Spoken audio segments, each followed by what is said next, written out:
Every project has a story, the wins, the challenges, the lessons learned in the trenches once the job closes out. That's why we're here. In each episode, we sit down with project managers, construction leaders who've been there and done that on some of the industry's most challenging builds. At VPO, we believe that sharing these real-world experiences makes us all better at what we do. So whether you're dealing with schedule pressures, budget constraints, or just trying to keep a complex project on track, you're going to hear from people who have walked in your construction boots. Today, we're here talking with Paul Buckley about the city of Signal Hill, a project that is a police station and emergency operations center in Southern California. This is a conversation you're not going to want to miss. So greetings, Paul. We're so happy to have you on the podcast today and in person, right? We don't always have the luxury of interviewing people in person, so we're going to see how this goes today. So as you know, with our podcast episode, we really sort of want to share your experiences about a specific project that is close to home and one that you've managed specifically, and talk about, how did the project start? What happened when we went to construction phase, and then close out? What is your lessons learned from this project? Yeah. So think back and first maybe start by telling us a little bit about the project and where it is and what your role is or was in the project. Okay. So the project that I'd like to talk about today is very near and dear to my heart because it was one that encompassed everything. It was the Signal Hill Police Station and Emergency Operations Center. So I'm from Southern California, as you know. Signal Hill is basically located right in the middle of the city of Long Beach, just south of Los Angeles. And I live in Long Beach, so it's very close to where I live. And so I drive through Signal Hill a lot on my trips around town, and very good staff over there. So I had a lot invested in that city anyway, because I'm just so familiar with it. So this time frame for this project was about 2007, and it ended in January of 2013. So it spanned like 6 years. And the other unique part about it is, with my own business, we did project construction management. Sometimes it was just the construction management, and sometimes they hired us to go from concept and needs assessment all the way through closeout. So you worked directly for the city. You were hired by the city. Hired and contracted by the city.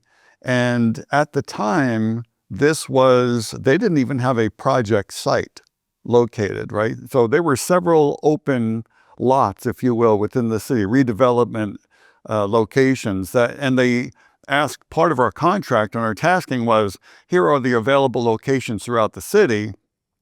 Here are the needs, right? Help us find a site. Was there not a police department site already? There was an existing police department next to the old city hall and the old library and the old fire station, and it was just outdated. Not only was it outdated, it was undersized for the current staff. It was for when there were nothing but male police officers. Really? And now we had, both genders. So it needed modernization, in other words. Extremely, an extreme upgrade. Not only that, but just due to technology. Police stations in the past operated basically over radio. And, when that first one was, I guess it was built in the 50s, maybe, they probably didn't even have cell phones. So a lot of it is radio. That is. And now with, this was also an emergency operations center that the city really didn't have. They had a police station. And now in today's world, we have different types of emergencies and coordination efforts, natural disasters, and every city has to be so much more prepared to handle and communicate with the general public, deal with their first responders, and do that in a building that has to stand, number one, seismically stand and continue to operate in the most extreme environments when everything around you is falling apart. So structurally, it has to be seismically able to withstand a significant seismic event, and all its communication systems and redundant backup systems have to maintain and stay operational during the event. It's where everybody is going to coalesce and coordinate the emergency from. The other neat thing about this particular facility, so it was a police station, it was an emergency operations center. It also had, I believe it was 7 jail cells. So, drunk tanks and then also jail cells. Right. So we were dealing with the Department of Corrections. And so this project encompassed everything from, going from needs assessment to complete closeout and operation. So from all the phases of construction, it included everything. It included us helping the city select the architect and the engineer and the entire team that was right for a police station. There are a lot of architects, engineers that can do different bridges and transportation and ports and this and that. You want somebody that can do a police station and an emergency operations center and understand how to do a jail with all of the requirements that come together. So let me stop you there. So the construction manager, as I know it today, doesn't always get involved in the upfront part of a project, right? So usually you're in with the construction phase where the architect has already been selected. So how did you talk the city into, or did you have to talk the city into it? Or how did you get, because I think that's important for construction management firms to know how do you get involved upfront early in the project, right? Yes. Talk about that a lot. Correct. So we do provide program management and project management services, and yes, and then half of our business is also just they've already got the architect and they've already got a program project manager, and sometimes they just ask us to manage construction. This one, the city put out the RFP. They knew they needed this help.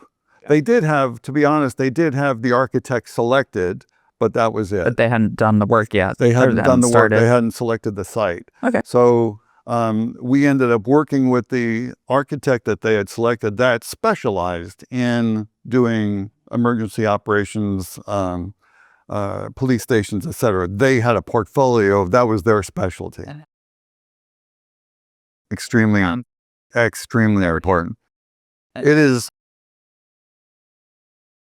Well, that's just it. Yeah. So that was a niche market for that architect, and they specialized in that. And just to give you an example, that particular police station had 19 different communication systems. So before I was telling you, okay, we've got radio and we got cell phone. I mean, we had ham radio, shortwave, we had cell, we had different redundancies from Verizon, another backbone coming in from Sprint. I mean, all of the different redundancies. If one system goes down, Sure, you have to stay live, right? So it was a very, very cool project.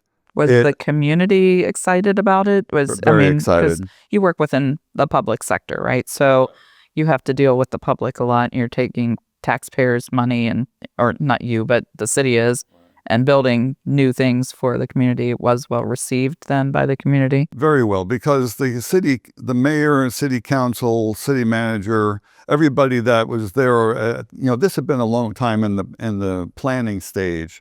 As you know, it was part of their capital improvement program for many years as they gathered the funding. So they had plenty of public support. They knew the existing facility was inadequate. Yeah.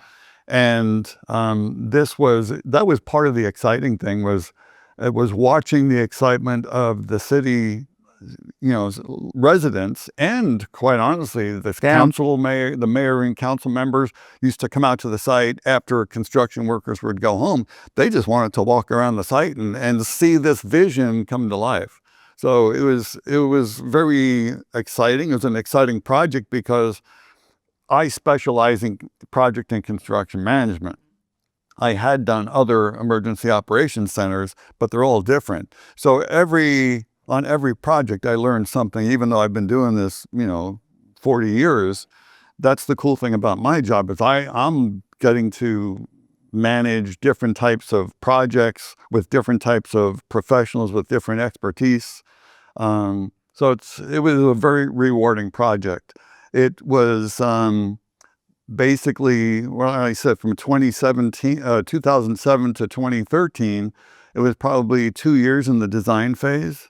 By the time That's a long project duration. it's a long project duration because we had to find the site. There was some contaminated soils on the site that we had to remediate. The design process, the permitting, took probably 2 years. I mean, so you get an architect, they had done a needs assessment to understand what is you have different officers, you have male and female officers. Well, that's how many officers they have today. Well, the city is forecast to grow, forecasted to grow by X amount. The number of officers we have today, it may be 50% more in 20 years, 30 years. Sure. They weren't going to be building a new police station in the next 10 years. This one is going to last 50. So you have to have enough capacity and space to plan for the future. So we did the needs assessment, we forecasted growth, and the architect used those parameters to design the facility. They also there were two separate buildings within the site. There was the actual police station, jail, emergency operations center, and then a separate building on the site for storage where they could clean their weapons and things like that, to house evidence, secure areas. So there was a lot of different requirements that we don't normally see on a project. As I said, dealing with the different jurisdictional agencies. Normally, we don't deal with the Department of Corrections, and they have their own, special requirements. So it was a very neat project. Was there any doubt that it was going to happen? Did you ever have anyone try to halt the project, or, the design phase taking 2 years, just because of the uniqueness of the project, it take that long? Well, I think as a project manager, right? As a program manager, the first thing we do is set up a master budget, master schedule. While the architect was doing the needs assessment and working with the existing police chief to determine what do you need, what are the size of the rooms, the requirements, and the jail and everything else, I'm working with the city as far as, hey, what's the available funding? What's your timeline? What was the budget? Do you remember? It was roughly 18 million. Yeah. So it's a sizable project for a city. Back then, 18 million was a lot. Now, today, you can't do anything for 18 million. Some things. Yeah, but not nearly as much as you could back then. Things have really escalated. But you're always, just because the city has X amount of dollars, there's different funding sources. There's different requirements for those funding sources and limitations. So as a program project manager, you have to put all of that on a master schedule, a master budget, understand the milestones, understand any restraints or requirements that could affect. So you have to fully understand all that, and before you can move along. And that's what sets expectations. Back to your question is, once you have that and everybody is bought off on the master schedule, master timeline, now everybody is looking at, well, this is what the plan was. Where are we against that plan? Correct. And was there anything, before we start talking about breaking ground and then the construction phase of the project, is there anything that you would have suggested to be done differently in the design phase or in pre-construction phase? Does anything stick out to you that you wish you would have known, or? Yes. So there was one specific thing that I'd like to point out is, while this architect had a specialty in police stations, right, which was great, he and his team were very, very good at that. They had a weakness that, and I mentioned that the architect and the team was selected before I got on board, so that was already done. This was a LEED, United States Green Building Council LEED, I believe it was LEED Platinum building. And the architect and their team did not have the experience in LEED. So it was like pulling teeth, getting them to, number one, understand what the process was. It's all digital upload at that point, and their team, while they were very experienced, they were very old, or elderly like me right now, Yeah. and we're not as technologically Did savvy. you have lead Yes, we did. So, and experience? we had lead experience. We had done several lead buildings in the past. I actually had a commissioning agent on my team that specialized in commissioning and lead. So they were really guiding the entire process.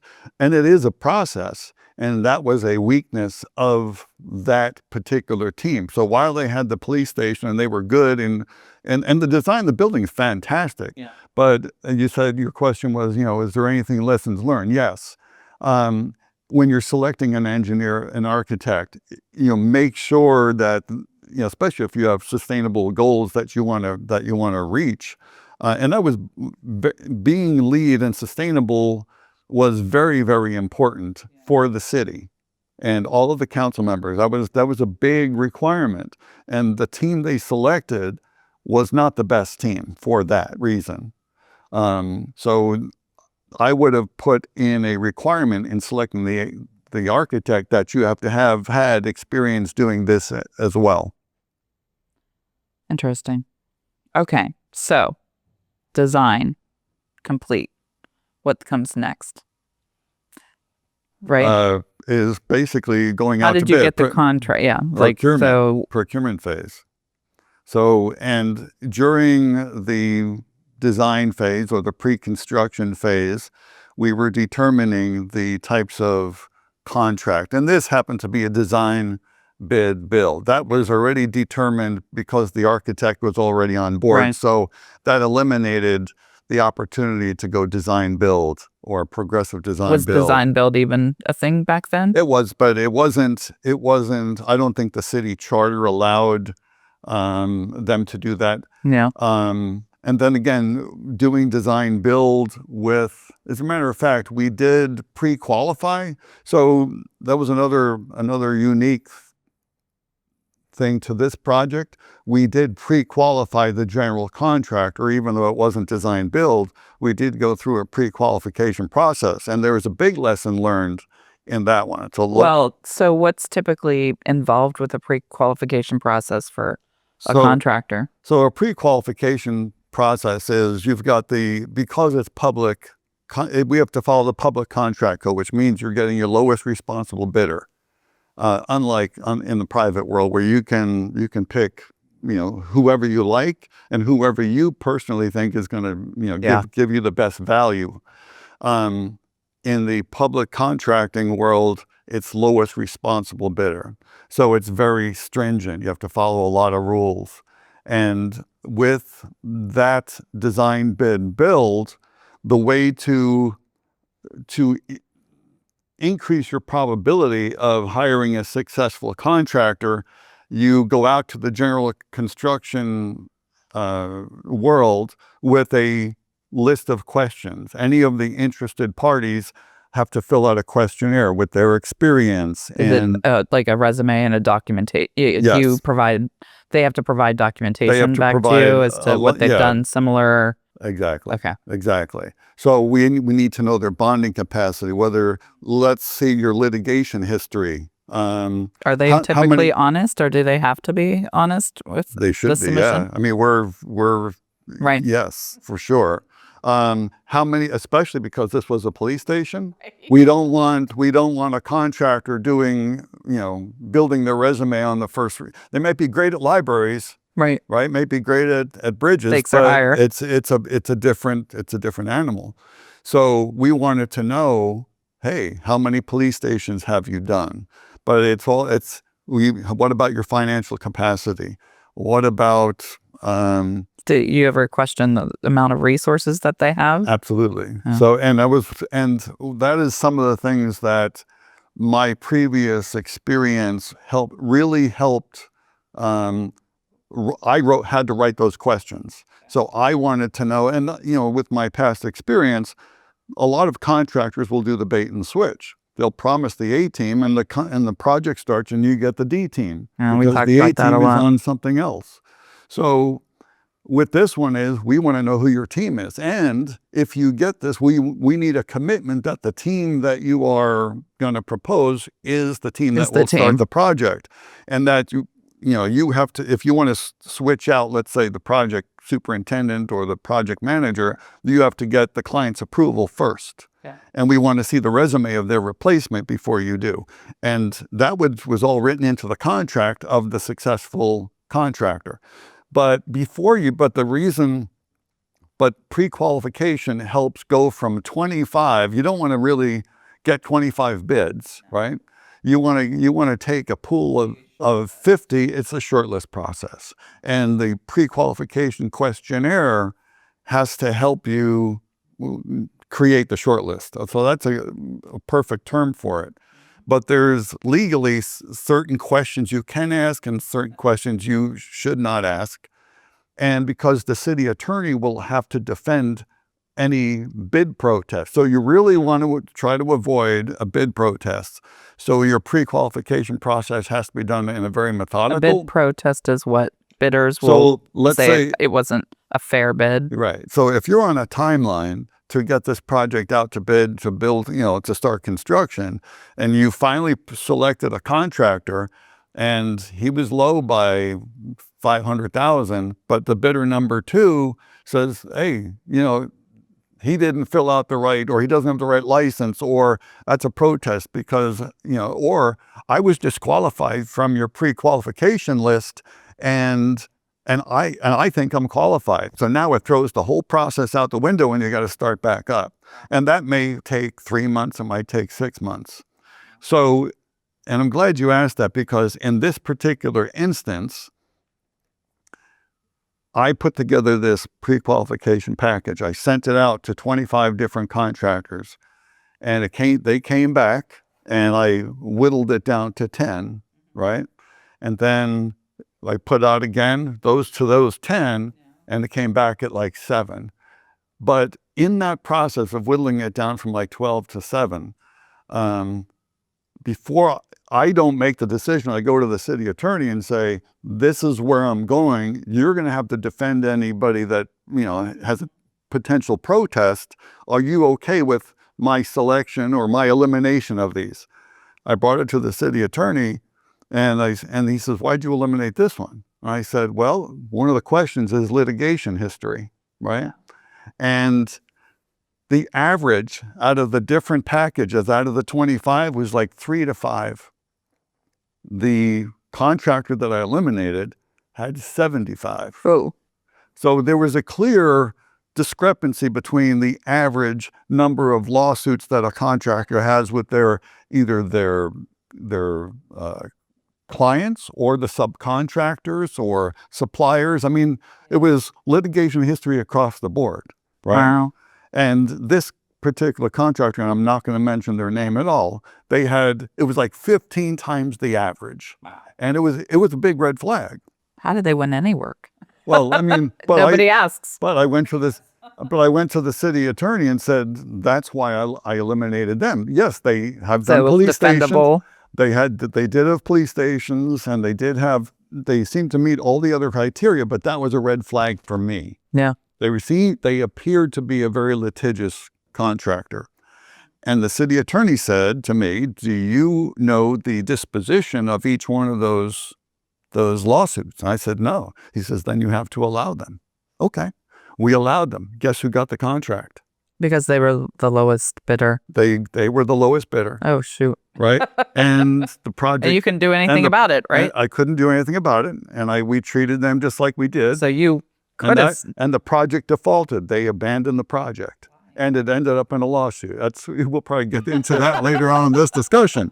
But wow, that project ended up going 1.5 to 2 years longer because that contractor defaulted, and we had to get another contractor to come in. We ended up calling the bonding company to get that, to have the bonding company get another contractor to come in and finish. But the project sat dormant while this whole process was going on. Oh.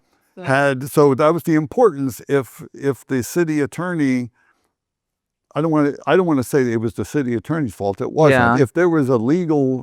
If we were legally allowed to not disqualify someone, if we were allowed to disqualify a bidder because of a higher litigation history or track record, we potentially could have saved a lot of time. Why? I've always wondered why public sector type projects have so many stipulations and so many constraints. Is there any way we can go, can the industry be different? Or what is the reason behind public versus private projects? Like, why It's are there because so of many the funding rules? sources, right? Because they're using taxpayer Yeah. dollars, right? So anytime there's taxpayer dollars, like for example, if you're going to, borrow money from a bank for a particular reason, the bank wants to know that you're actually using it for, right?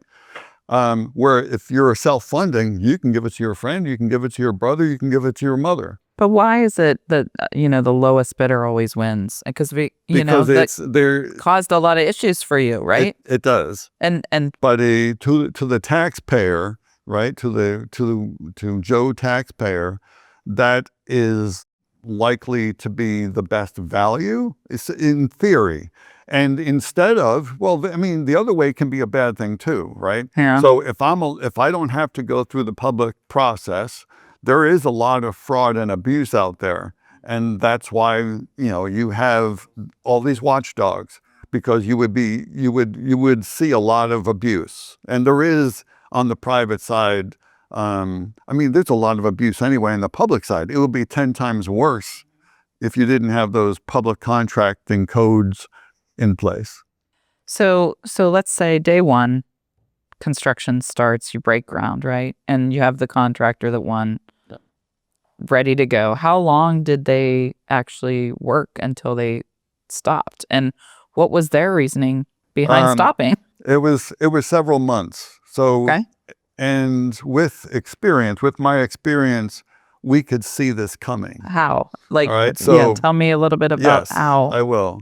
So with this particular company, they were a big contractor. And they had several other projects going on at the time.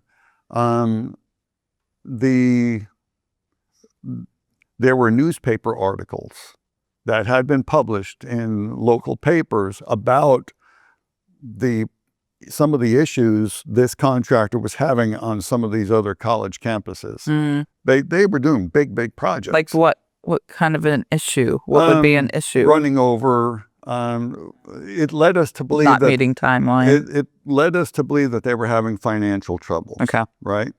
So, and again, I don't know the details of those projects. The contractor had been around a long time. They had finished a lot of projects. I don't know what was going on, and I don't want to assume But don't anything. ignore information. Correct. When you're in your position, because I don't know that you could have changed the outcome of it, but Right. But I mean, early indicator. The pre-qualification, the part of that Right. is what other projects, what are your current financial, we do ask for your current financials in that pre-qualification package. It's a big document of information they have to pull together. And if they have the financial capacity, if they're overextended, right, that can be a problem for your project, since it's just, it's not even out to bid yet. Yeah. You're just in the pre-qualification stage. So if they're overextended on other projects, or if those projects have issues, right? Let's say for example, let's say a contractor is losing money on one project. Well, to keep that project going, he's depending on profits from other projects. Sure. To fund the resources. to fund that one. So we knew from the grapevine and some papers, etc. And construction managers, it's a small industry in the local area, and you end up knowing people who work on that project or close to that, and people talk, and wow, they're having problems. Okay, so you don't do anything. It heightens your awareness. So one of the things I learned in my experience was they have something called a stop notice. It's part of the mechanics lien law in California, where when a contractor buys a material or a subcontractor they automatically file a preliminary lien against the general contractor, and they let the public agency know that, hey, the contractor you hired has hired me to do a portion of the work or supply materials. And if they don't pay me, I'm letting you know that you're going to be on the hook legally to pay me. So that's the mechanics lien law. And the mechanics lien law has that preliminary notice process. And through that process, the city understands who the contractor has working with them as a subcontractor or as a material supplier or manufacturer. And what happened was, once the work is starting, the subcontractor or material supplier at the end of each month, as part of the payment application process, submits an invoice to the general contractor. The general contractor submits all of his monthly expenses to the agency. And as part of my job as a construction manager is to make sure that, number one, the work is complete and it's in place, that they're accounting for the value and it lines up with one of the bid items in the contract. And then I recommend a payment, and then the city cuts a check to pay the contractor. If the contractor doesn't pay the supplier can basically issue a stop notice. And what that process does is part of the mechanics lien law. The stop notice tells the city, hey, I submitted a bill, you paid the contractor, and the contractor isn't paying me. So I'm letting you know, again, I let you know through the preliminary lien that this could happen. Now I'm letting you know it did happen. Under mechanics lien law, the city has the obligation then to withhold from the next progress payment to the contractor. Let's say that it's basically 125% of the value of that work that the supplier or subcontractor has not been paid for. So we then, as the city, has the obligation to hold 125%. So let's say it's a $100,000 invoice that the general contractor hasn't paid for. The city is then going to hold $125,000 from the contractor's next payment application. When you start to see those stop notices come in, that's a big, big red flag, right? That means that once you shut off the cash flow from a contractor, If they're not paying the subcontractor in the first place, that how can they do that again if they're not getting paid? And if it's one, the contractor typically can bond around it. Right. And every contractor, every legitimate contractor is going to have some normal contract disputes with their suppliers and subcontractors. That's normal. That's part of the deal. But when you see all of these stop notices starting to stack up, that's a big, big red flag. Yeah. And I had informed, when I started seeing that, I had informed the public works director, this is an issue. So, and what did they take you seriously? Oh, absolutely. Yeah. So they were a great client, and they actually really backed me, started paying attention, and so were they pushed? Was the contractor pushed out of the job? Well, or did they just not show? Well, what happened was, we knew this was happening, and we started to have meetings with the contractor. I mean, you need to have good communication. Don't worry about it. We've got projects going on. We're handling all of that. Everything's gonna be fine. I said, well, we have all these stop notices. Well, we're gonna handle that.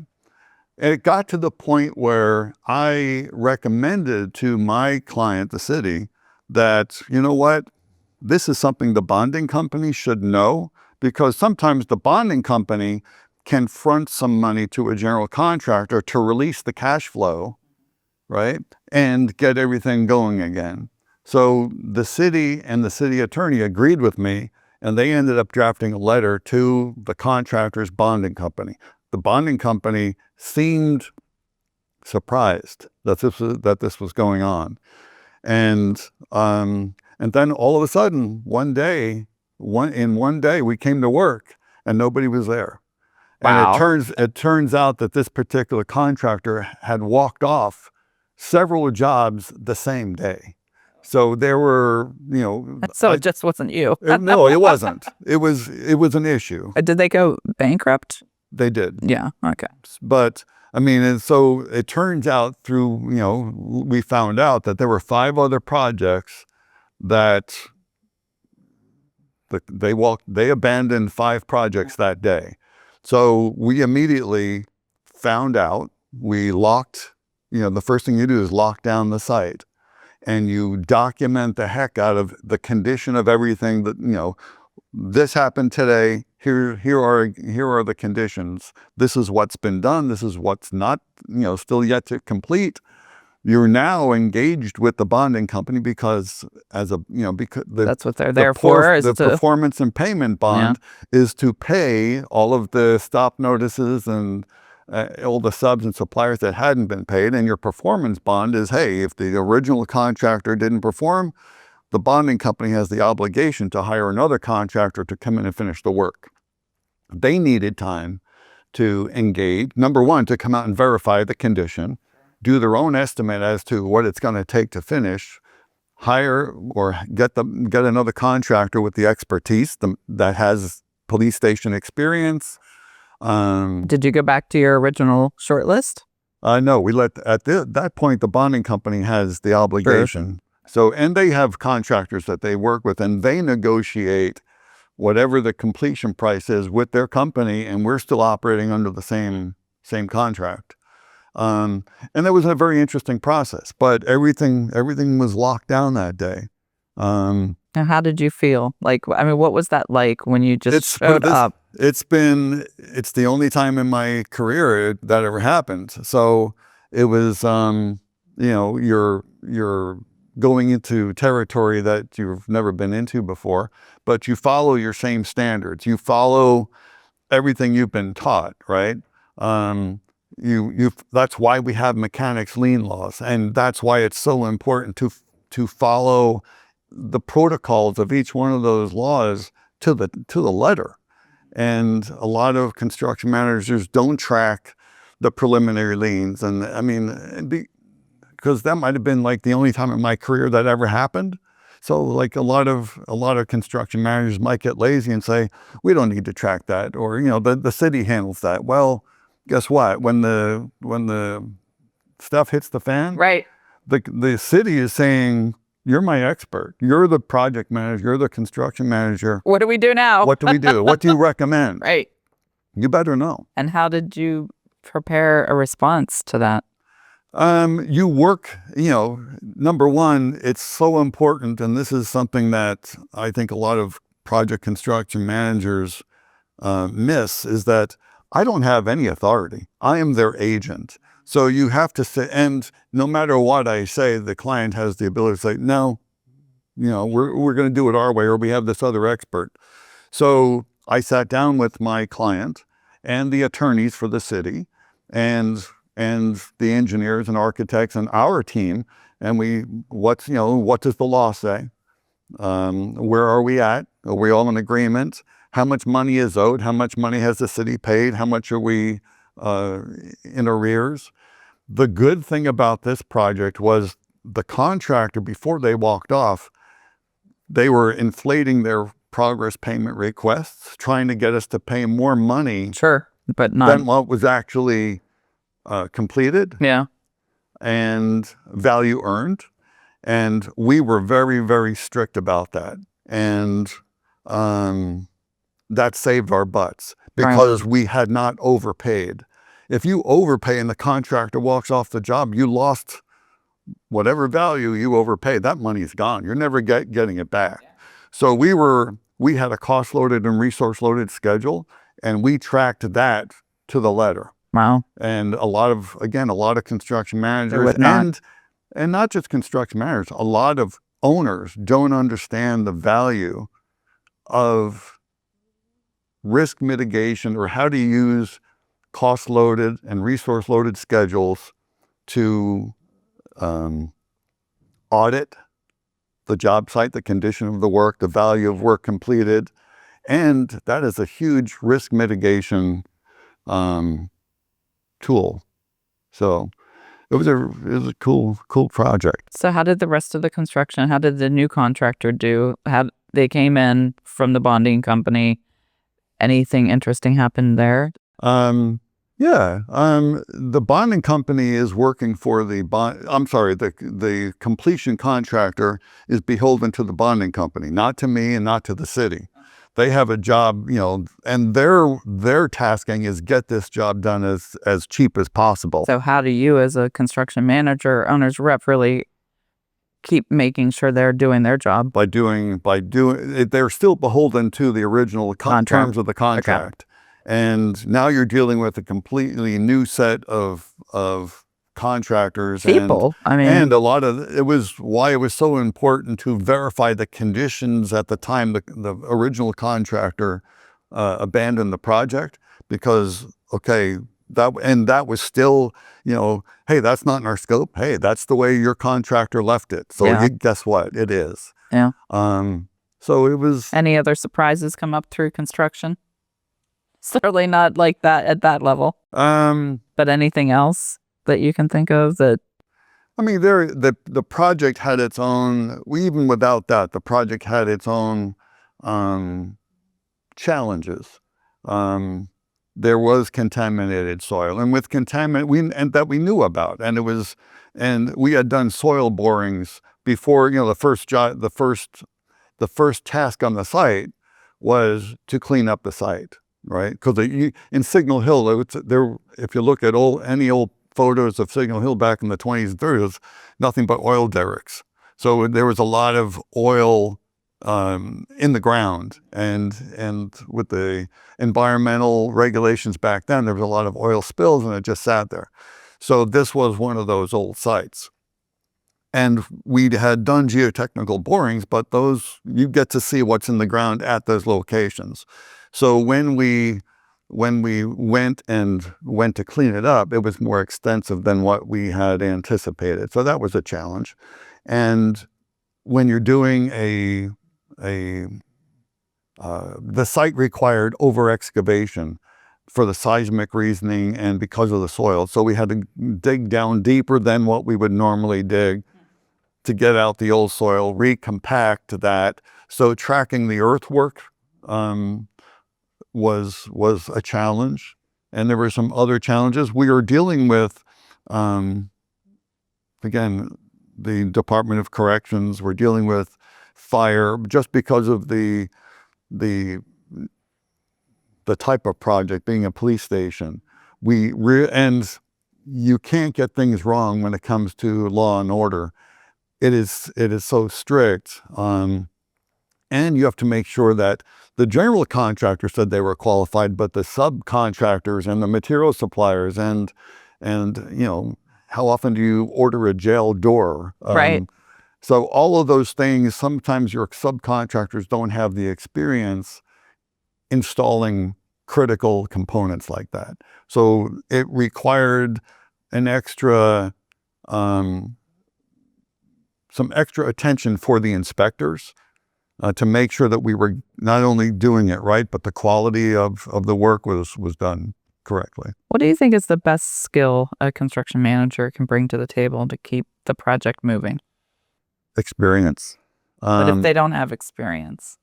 Then right? I mean, what would you tell somebody who was just getting out of college or, just graduated? What kind of soft skills maybe would somebody need in order to keep a project moving? Soft skills are extremely important. Number one is what you learn with experience is don't sweat the small stuff, right? I mean, stay calm, treat everybody with respect, always keep the chain of communication open. Mm-hmm. Don't yell. Surround yourself with good people. Never compromise on the contract. You don't have the authority to. That's what I tell the people that work for me. You do not have the authority to change the schedule or any of the terms of the contract. You don't. And if you do, you're going to find yourself in a lawsuit as a construction manager or project manager. So as much as you want to work with a contractor, if it says one thing in the contract, you don't have the authority to relax that one bit.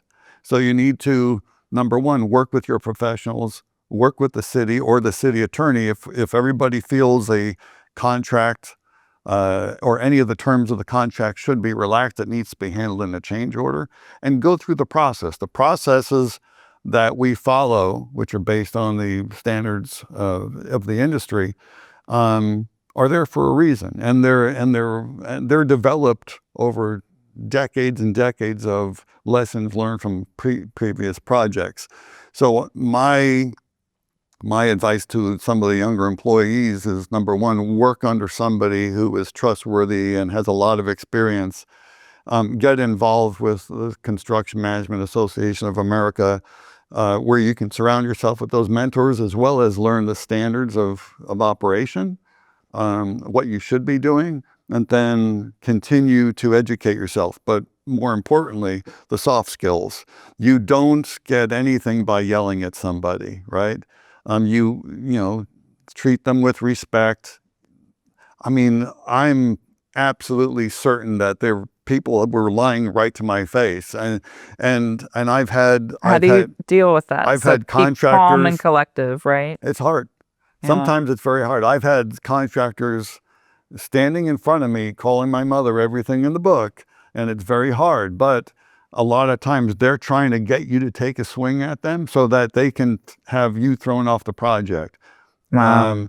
But with more experience, and here's the other thing, I guess, is everybody, I find that if you understand your role and you treat it like a game and don't take everything so seriously, don't take it personally, hey, just stay calm and follow the rules of the specifications, you're going to be fine. But you don't come out of school and develop those skills overnight. You're a construction manager, you're a project manager. So the fact that you have manager in the title means that you are a facilitator, right? You're not the expert in any of this. Your expertise is management. And as a facilitator, what do you have to do? You have to verbalize, you have to communicate orally and written. So take management classes, or you said soft skills. Leadership. You are a manager. Mm-hmm. That means you are a communicator. Yeah. Period. So that's what you need to be good at, not how to lay brick. You got the bricklayer for that, And you don't have to be the expert of what you're overseeing, right? Correct. You just need to know how to get information from people to know when there's bullshit, and how to overcome the challenges that you are facing on a regular basis, right? Right. The analogy I use all the time when I teach the CCM class, I use the analogy of an orchestra conductor, because if you go to the orchestra, the symphony, it's got one guy up there at the front, right? And he's got all the experts. That orchestra leader can't play all the instruments. But he knows that everybody in each one of those seats is an expert in that area. And you have to coordinate. Number one, you have to know the music, and you have to know which instruments come in at certain times, and it's your job to coordinate that so it sounds wonderful, right? That's our job. We deal with the contractor, the owner, the end stakeholders, the suppliers, the material manufacturers, everybody. And it's our job to hold those construction coordination meetings, make sure that everybody's immediate needs are being met and that they're working on the future goals or milestones of the project, keeping everything in perspective. And if you start to see something getting out of whack, you're being proactive instead of reactive, and that everything is trying to stay on track. So it's very much like an orchestra leader. And it sounded like, documentation is really important. Oh, yeah. And what can you tell people? What advice can you give people to keep that muscle? Because like you said, people get lazy, and you know what the ramification of that is. How do you keep it front in mind? And even though you don't want to do it, you do it. Number one, you have to have a great system, because I grew up, I got out of school in the early 80s, right? And you didn't have PCs. Everything was hard copy and file systems. And here we are 40 some years later, and everything is digital in the cloud. But the method has changed, right? It's so much easier now because we have software systems where you still have different sources of information. It's how do you collect it and categorize it and keep it all coordinated, accessible, shareable, so that you're collaborating. It was a lot harder in the past, but even to this day, the construction industry is one of the slowest industries in the world to adapt and buy into technology. We've had wearable devices and smart homes, thermostats in our homes for decades now. And you're getting on a construction site and there's still so much being done by hand. So, we've heard about building information modeling, digital models, and I would say, 1% of the project actually use BIM modeling, maybe 5%. I've heard that there's a BIM model and then you go back to 2D drawings to actually construct and build. Yeah, absolutely. I just finished a project where we did the BIM model, but it wasn't used the way you should be using it. So even though BIM modeling is available, the construction industry is not using it in the right way. And it'll probably be another 20 years before they do. So find a system, find a document control system that integrates as much as possible with all the different information sources. It's got to be flexible. It's got to be usable. It's got to be easily accessible for all the project stakeholders, from the owners who only want to see a dashboard, high-level graphs and charts so that they can easily determine the health of their projects, down to the inspectors and the contractors who are putting in the nuts and bolts on a day-to-day basis. What technology do you see now or in the future that you think is going to really take off in the construction world? Oh my God. We're seeing it already. I think like with your cameras, right? Well, I already know. Already right now, it's not widely used, but some of the stuff I'm going to discuss here in a second is already available. So right now, when you pour concrete, you take a slump and you take a cylinder, and 7 days later, 14 days later, 28 days later, they do a concrete break at the lab. And if the concrete is up to design strength, great. Okay, you can move to the next step. They have sensors that you embed inside the concrete right now that have the little RFID. And at 4 days, you can go out there and say, oh, but, it's at 1300 PSI. Yeah. So if you're trying to accelerate a project, maybe we can remove the forms. A lot of engineers will say when the design strength reaches 75% of design strength, you can remove the forms and start to the next project. Well, normally that means, hey, okay, we have to wait for the lab. And instead of 28 days, we'll do a cylinder break at 21 days, right? Okay, you might gain a week, but what if we could gain an extra, maybe we could reach it with high early concrete, we could reach 75% at 12 days. You gain 2 weeks.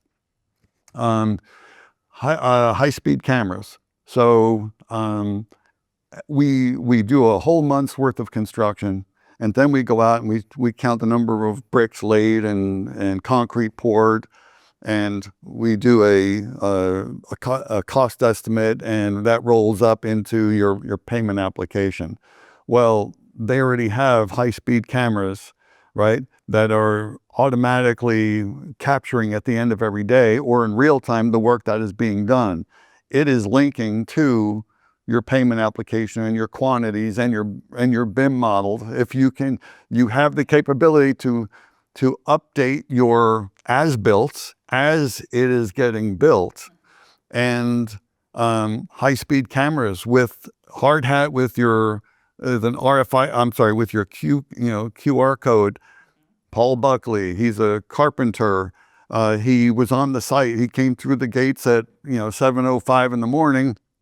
And yes, he did leave the site, but he left at 2. I'm not paying all day. Or the smart glasses. We had Greg in here this morning with the meta glasses. He was able to take a picture. Think about robots crawling the site or drones. I mean, so we see right. drones all over the place. we used to have to fly a site to do a topographic map or an aerial photograph. And we used to actually have to hire a surveyor to hire the aerial photograph company, get in the plane and fly it. They do a whole bunch of processing. About a month later, you might get a digital map. Well, now you just put up the drone, throw it up there, it goes back and forth, and you've got the digital map in a couple of hours. So the technology is already there. I wrote an article for CMAA on the future of construction management and doing daily reports. Inspectors coming out with the smartwatch. When they come in the morning, they'll be able to look with their eyes or maybe their meta glasses and actually pull up the holograph of the BIM model and compare it to see that's not right. So the future is incredibly bright. It's not going to come. I wish it would come a heck of a lot faster, but this industry just doesn't move. And I think contractors would adopt a lot quicker. We see a lot of adoption on the private side more than the public side. Private entities understand the value of time, the cost savings in time, the cost savings or the value of accelerating. Like the hotels in Vegas, hey, the quicker we get this building up, the more we can start making money. The more we can, populate those rooms, right? Right.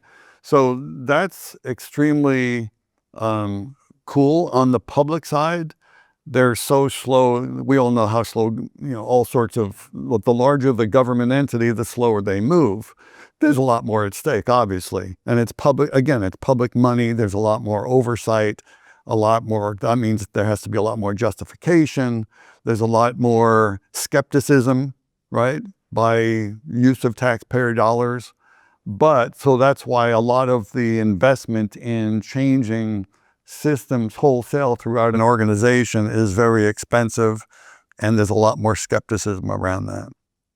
So going back to this specific project, is there anything that you have adopted to use in future projects, or what was your biggest lessons learned in that particular project? I would say I'll put it in two ways. I don't think I learned anything because my experience for me, it validated everything that I had been doing because we were doing it correctly. Okay. So I think it was a validation that, we know what we're doing. We handled the worst possible situation. And the client, check this out.